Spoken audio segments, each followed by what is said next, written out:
Mosaic, a daily news program from Worldlink TV, presents a selection of news reports from independent and state-controlled broadcasters from throughout the Middle East.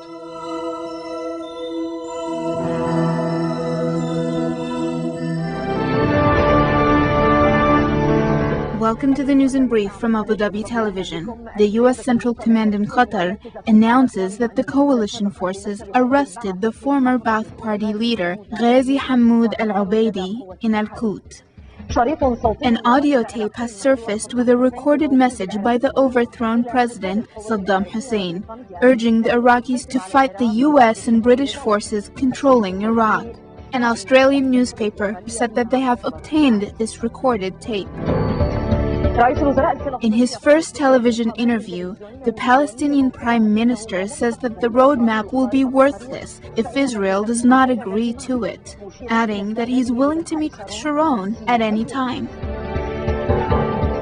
The roadmap will be hindered if the Israeli government does not agree to it, meaning that it has been approved by the international community and the Palestinians, but not approved by Israel. So how will it be implemented? I'm telling you, from the beginning, there are many restrictions to the roadmap. For one very important reason, Israel does not want to implement it. The Saudi security forces declared that yesterday they prevented a terrorist attack in Riyadh and confiscated large amounts of explosives and hand grenades. The Lebanese police confirmed that the Jordanian man who was killed during an attack on two Western missionaries in Tripoli in northern Lebanon was not the assailant. 153 Iranian parliament members demand the normalization of Iranian foreign relations. They are also asking for internal reforms to withstand any foreign threats. This is the end of the News in Brief. Today, the U.S. Central Command in Qatar announced that the coalition forces arrested a former Ba'ath Party official from the Al-Qut office, Ghazi Hammoud al-Ubaidi. Al-Ubaidi is the 32nd name on the U.S.'s most wanted list of 55 Iraqi officials. Meanwhile, Australian newspapers obtained an audio tape with a recorded message by the overthrown Iraqi president Saddam Hussein. In his message, he urges the Iraqis to fight the invaders, meaning the U.S. and British forces who have been controlling Iraq since the collapse of his regime. The newspaper added that the tape has been recently recorded. شريط صوتي للرئيس العراقي المخلوع صدام حسين اليوم هو مفاجأة جديدة في مرحلة A recorded tape by the overthrown Iraqi President Saddam Hussein is a new development in post-war Iraq. Saddam's fate is still unknown and is surrounded by many predictions. However, his resurfacing, if only by voice, concerns the coalition forces who are preparing for any surprises as the president's supporters and followers from the Ba'ath Party are still in Iraq. الشريط سلمه رجلان كانا في سيارة. The tape was delivered to the Sydney Morning Herald correspondent Ed O'Loughlin by two men in a taxi. They were unable to deliver it to Arab stations. The two men told the correspondent's translator that Saddam recorded this message recently in Iraq. هذا الشريط في الأيام القليلة الماضية داخل العراق. You hear the pages turning occasionally, someone drinking a glass of water, and then you hear a tired voice. I have asked hundreds of Iraqis who are used to hearing Saddam's voice to listen to the tape. They assured me that it was him. I have also sent a copy to voice experts in Melbourne. They said the voice matches Saddam's voice with 70 to 80% accuracy. O'Loughlin قال إن الأحداث المشار إليها في الشريط. O'Loughlin stated that events following the collapse of the regime were mentioned in the tape, implying that Saddam may still be alive and still in Iraq. However, U.S. officials questioned the tape, waiting for proof that it is Saddam's voice, and tried to determine the time it was recorded. وتوقيت التسجيل. ودعا هذا التسجيل الصوتي. In his message, Saddam urged all Iraqis from all levels to expel the invaders, adding that the Iraqis were loyal to him when they celebrated his birthday. The men and women must resist the occupation by demonstrating and writing on the walls. They must not buy from them or sell to them. Declare civil disobedience and shoot them. The occasional surfacing of Saddam Hussein's tapes, without a doubt, makes it more difficult for the U.S. to convince the Iraqis that Saddam's regime has disappeared forever. Doctors, nurses, and administrators held a celebration at the Kirkuk hospital to commemorate International Nurses Day. For more than 35 years, the previous regime banned the people from holding any celebrations like this. With a detailed report from Kirkuk, we turn to our correspondent, Mohammed Mukhtar.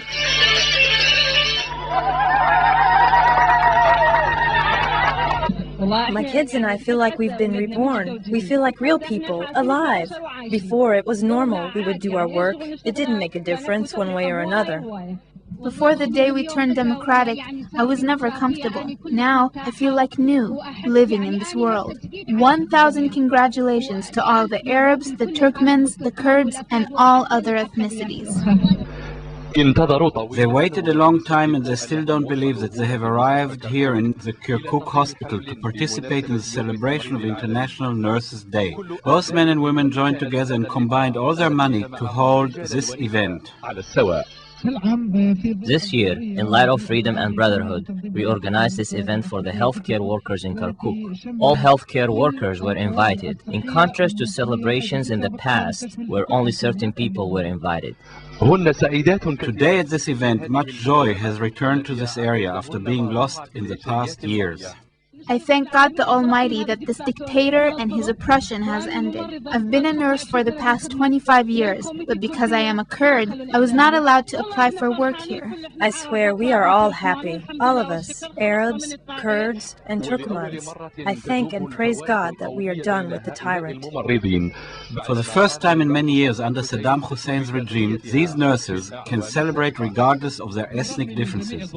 Despite the overall situation, there's still a celebration and the happiness that continues among Arabs, Kurds, and Turkmens. Muhammad Mukhtar, Abu Dhabi TV, in front of the Kirkuk Hospital in northern Iraq.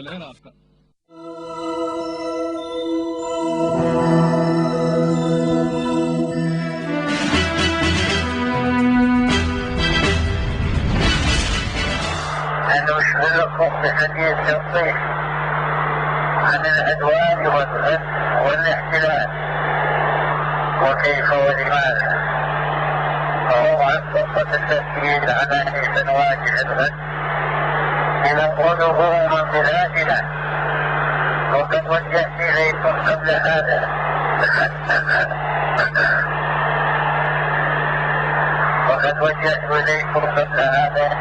متعددة بعضها تسجيل صوتيا حاولنا أن نوصله إلى بعض وسائل الإعلام ولكنكم تعرفون أن مساحة ونوع ما هو حب أو محبوب للإعلام العالمي تقررها الصهيونية وأدواتها ونفوذها في البيت الأسود الأمريكي مثل ما تحت عناوين ومسميات أخرى في العالم. لذلك لقد حاولنا بالبرفور وجهناها إلى الأماكن في بعض المحافظات والأقضية كبداية على الصوت المسموع عبر وسائل الإعلام الخارجي. يأمل أن تكون أوقات المسح قد وصل إلى الأماكن أو إنها تصلهم لاحقا. وفي كل الأحوال فإن العودة إلى وسائل العمل السلمي التي بدأنا بها عند قبل البداية هو الأسلوب المناسب ليصل إلى الأماكن. وعلى هذا ومن خلال هذا الأسلوب أخاطبكم أيها الأخوة من داخل العراق فأقول أن المهم الأساس الآن لكم عربا وكردا وتركمانا شيعة وسنة مسلمين ومسيحيين وتحت كل العناوين والمسميات والنحل والملل إن مهمتكم الأساس هي فرد الغزاة هي وحلفائها الفلانية مثل ما أسقط أخوانكم الفلسطينيون الأنفال الصهيونية أخلاقي السلمية هناك. فشددوا واحذروا أخاكم أيها العراقيون رجالا وماجدا، تحذروا أخاكم في إظهار مواقفكم المؤثرة غد الغد حتى تراهن عيونهم. The Sydney Morning Herald said it had played the tape to some 13 Iraqis, including a former acquaintance of Saddam Hussein and people from his home region of Tikrit. And the overwhelming opinion was that the voice and rhetoric were very similar or identical to those of Saddam. A judge from a Baghdad criminal court, who asked not to be named, told the newspaper, "Certainly it is him." U.S. officials claimed Tuesday that Iraqi President Saddam Hussein, his family and henchmen looted nearly $1 billion in cash from Iraq's central bank shortly before the start of the U.S.-led war that deposed him. According to U.S. State Department spokesman Richard Boucher, U.S. Treasury Department officials in Baghdad learned of the theft from their Iraqi counterparts, vowing to actively follow up on all the leads to know where the money is. The New York Times reported, quoting an Iraqi banking official who spoke on condition of anonymity, that Qusay, Saddam's younger son, and Abid al-Hamdi Mahmoud, Saddam's personal assistant, organized the removal of the cash. U.S. Treasury official George Mullinax, who is assigned to help rebuild Iraq's banking system, told the newspaper it was possible that much of the money had already been recovered. He said the roughly $650 million found in one of Saddam's palaces last month might have been from the central bank. U.S. President George W. Bush has named Paul Bremer to be occupied Iraq's Iraq's new governor. Bremer is a career diplomat and counter-terrorism expert, and he will oversee Jay Garner amid mounting Iraqi anger over the U.S. slowness in restoring order and public services to the Iraqis. Meanwhile, in Baghdad, Iraqi groups named by the United States to take the political lead in Iraq held talks to prepare the formation of an interim government in the next few weeks. The U.S. administration has reformed its team of leaders in occupied Iraq. President George W. Bush appointed the former ambassador to the Netherlands and expert in what is called counterterrorism, Paul Bremer, to be the governor of U.S. occupied Iraq. Bremer will outrank the outgoing administrator Jay Garner, as well as the current U.S. envoy Zalmay Khalilzad, while U.S. Army General Tommy Franks will retain control over the U.S.-led occupation military forces in the country. The newly appointed career diplomat will report directly to U.S. Defense Secretary Donald Rumsfeld, through whom he will advise Bush on policies designed to achieve U.S. goals in Iraq. Bremer is well known for his support for an offensive confrontation with Syria, Iran, and Sudan. He was also among those who overtly backed the kidnapping of Sheikh Abdul Karim Ubaid in southern Lebanon in 1989. He also supported what is called preemptive strikes against organizations labeled as terrorists by Washington. Bush described Bremer as the man who can get things done. He's a man with enormous experience. He's a person who knows how to get things done. He's a can-do type person. He shares the same values as most Americans share, and that is our deep desire to have an orderly country in Iraq that is free and at peace, where the average citizen has a chance to achieve his or her dreams. But the dreams of the Iraqi people of administering themselves without U.S. interference are fading bit by bit. Iraqis are also angry at the lack of leadership amid the chaos gripping the country since U.S. forces controlled Iraq. In Baghdad, Iraqi groups named by the United States to take the lead political role after the fall of Saddam Hussein held talks to prepare the formation of an interim government in the next few weeks. The groups are the Kurdistan Democratic Party of Masoud Barzani, the US-backed Iraqi National Congress of Ahmed Chalabi, the Iraqi National Accord Movement of Ayad Alawi, Jalal Talbani's Patriotic Union of Kurdistan, and the Supreme Council for the Islamic Revolution in Iraq of Abdulaziz al-Hakim. Talbani said the five would hold another round of talks with U.S. officials in Baghdad on Thursday, adding that the committee should be the party that decides how the conference should be held. The group of five are working out who will attend the Nation Congress in the weeks to come that will select the government. Hundreds of delegates are expected to attend the Congress, which will gather representatives from Iraq's vast mix of religious, ethnic, and tribal groups. It is expected to be held later this month.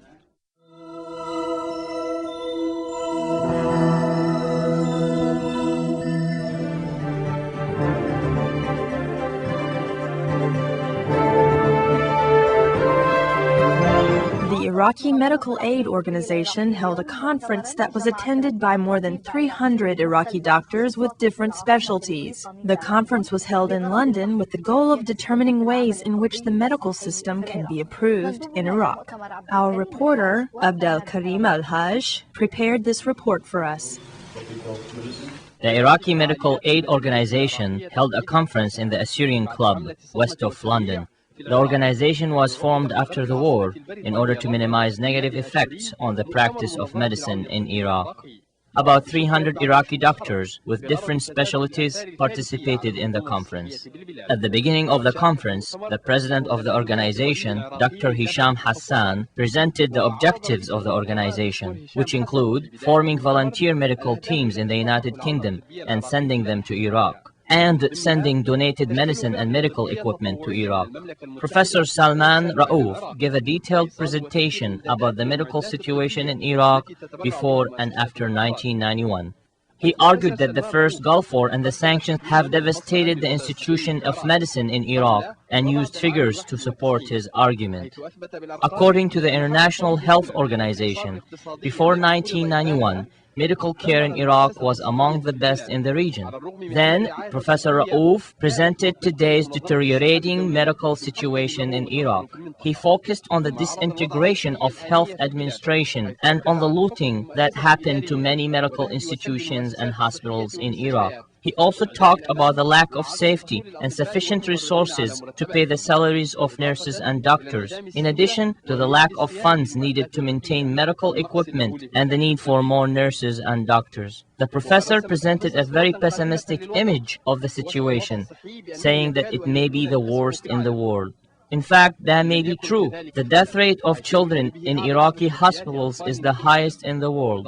Other dismal facts include a decrease of 20 years in the average life expectancy, spread of diseases and environmental degradation. Then a number of speakers discussed possible ways to decrease the level of suffering in Iraq.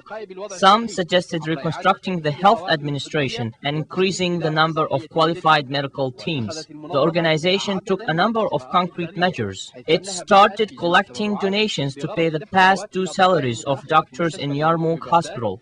The organization also intends to send incubators and other medical equipment to Iraq, in cooperation with a British private airplane company owned by the British millionaire Richard Branson. We, the Iraqi Medical Aid Organization, hope that we have been successful in showing our loved ones in Iraq and abroad that we care for them and that we feel their suffering. In general, the conference was a unique initiative and an important step in involving the Iraqis, and the skilled Iraqis in particular, in rebuilding the country. After all, no one can attend to the needs of the Iraqi people as well as they themselves can.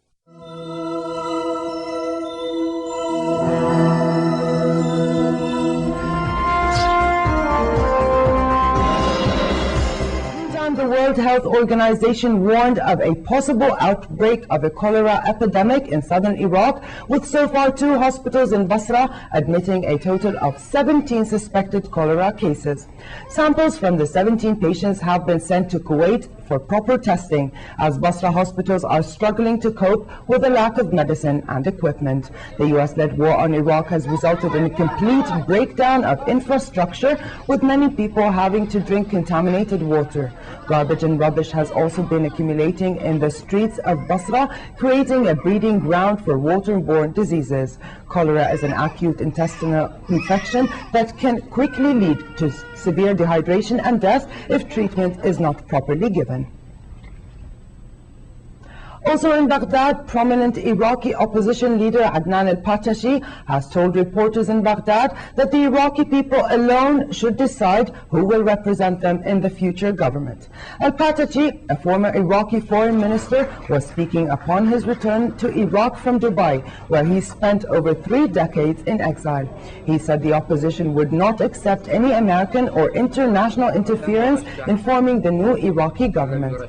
He added that he would not take public office unless he was elected to it by the Iraqi people. 79-year-old Al-Qatashi, who was tipped for a key role in post-Saddam Hussein Iraq, said he would work together with all the Iraqi political forces to form an interim government as soon as possible. The important thing now is not the leadership council of the opposition, but rather the transitional government. And that transitional government has to be elected and not nominated by somebody else. It has to be elected by a broadly based Iraqi conference in which all political forces and persuasions in Iraq should be represented. And as far as my taking part, I will only, but only, accept a role if I am elected to it.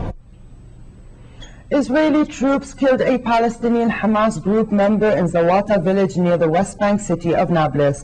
Residents of Zawata said troops had imposed a curfew in the village early morning today. They said they heard gunshots followed by an explosion from the apartment building in which 28-year-old Amin Manzalawi was hiding. A source from Hamas said soldiers had opened fire on the building, killing Manzalawi. Television showed a small room inside the building damaged by fire and a shower of small shrapnel. The Israeli military denied it had any connection with the killing, claiming that troops had not opened fire inside the village. Israeli forces have killed scores of Palestinian activists in what they claim are attempts to thwart suicide bombings and other attacks. In the Gaza Strip, an 18-month-old boy was killed by Israeli gunfire as he played outside his home in a refugee camp.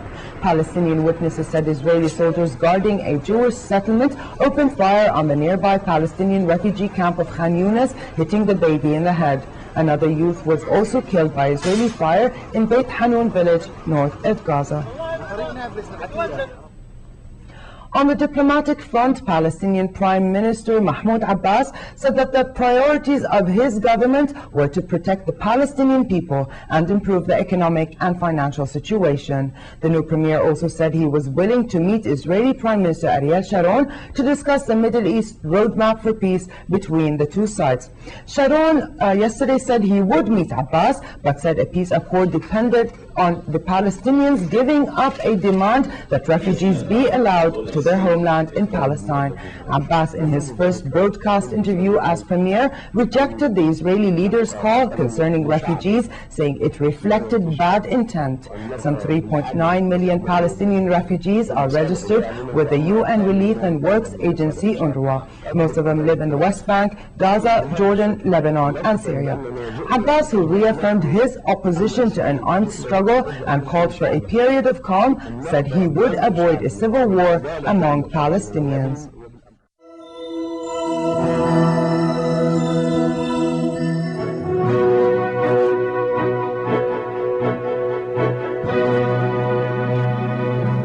Israeli occupation troops taking positions at Neve Dekalim Jewish settlement, Janital and Modga settlements fired this long heavy machine guns and tank shells targeting the citizens' houses at the west camp of Khan Yunis, Al-Mawasi neighborhood and Qisan al-Najjar area, causing great damage to a number of Palestinian-owned houses. Israeli occupation forces arrested this morning the citizens Talib and his brother Ahmed Zawaita, owner of the house in which the citizen Amin al-Manzalawi was assassinated, and took them to an unknown place. Israeli occupation troops tightened control over the entries and exits of Nablus city and its villages, blocking the movement of hundreds of women, children, and elderly people. Israeli occupation troops usually chase and open fire on the citizens on Tal and Burin mountains, southwest of Nablus, and on the mountains leading to Al-Badhan Valley, east of Nablus, and other leading to the mountains of Asir al-Shamaliyya. In Qalqilia, Israeli occupation troops rolled today into the southern Ziyad suburb and the surrounding of Al-Shamiyya school, using armored vehicles, firing randomly with heavy machine gun toward the citizens without any justification. Syria today denied Israeli reports that Israel had received indirect messages from Damascus over the possibility of resuming peace talks. It also rejected a report in Israel's Ma'arib newspaper Tuesday that a few weeks Before the war in Iraq, a former high-ranking Israeli foreign ministry official met in Amman with Syrian President Bashar al-Assad's brother Maher al-Assad. The Ma'arif report said Maher had offered an unconditional resumption of peace talks with Israel, but that Israeli Prime Minister Ariel Sharon later declined the offer. Syria categorically denies all the allegations published by the Israeli newspaper Ma'arif, as well as all the statements by Israeli officials about secret meetings and messages to Sharon to resuming the peace process, Foreign Ministry spokesman Buthaina Shaban said today. Shimon Peres, the senior statesman of Israel's Labour Party, could temporarily take over the ailing centrist party leadership after the resignation of former chief Amram Mitzna, Israeli Public Radio reported. The majority of Labour deputies in the Knesset support the short-term solution to the party's leadership crisis, the radio said. Peres is 79 years old, former prime minister who served as right-wing Prime Minister Ariel Sharon's foreign minister before the coalition split last October. The Labour Party holds just 19 seats in the 120 seats parliament, down from 25 in the previous legislature, and the worst result in the history of the founding party of Israel.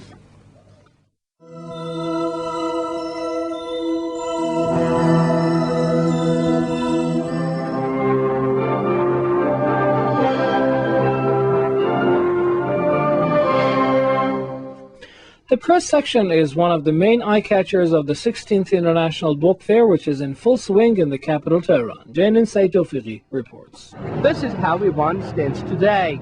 The news stand in a sparsely populated area in the capital, covered with scores of dailies and magazines. One focuses on politics, another deals with the world of sports. Growing demand by the public for informative materials offers this man a satisfactory income. A variety of local publications are currently on display all across the country.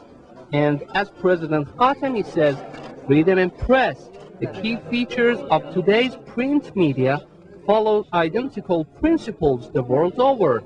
Iran is no exception.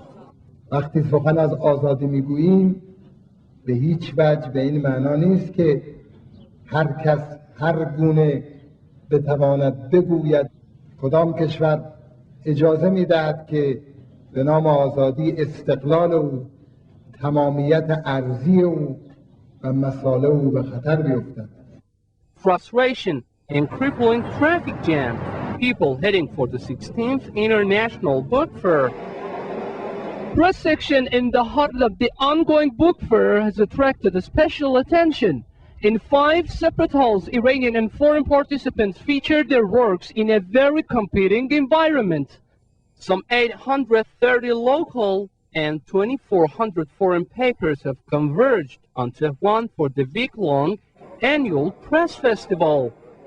In recent years, there has been a sharp increase in the number of people applying for license.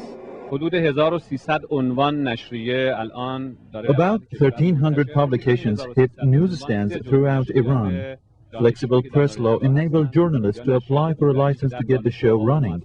Those holding 25 years of age, Iranian origin, and a brief experience in the field of journalism are eligible to pitch in. The first day of the Iraq war is reflected in the eyes of foreign journalists in this hall.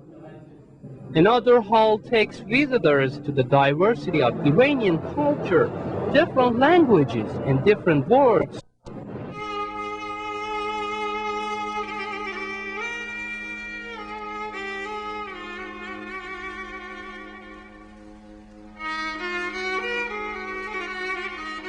Mosaic is made possible by a grant from the John S. and James L. Knight Foundation, which promotes journalism excellence worldwide and invests in the vitality of 26 U.S. communities, and the William and Flora Hewlett Foundation,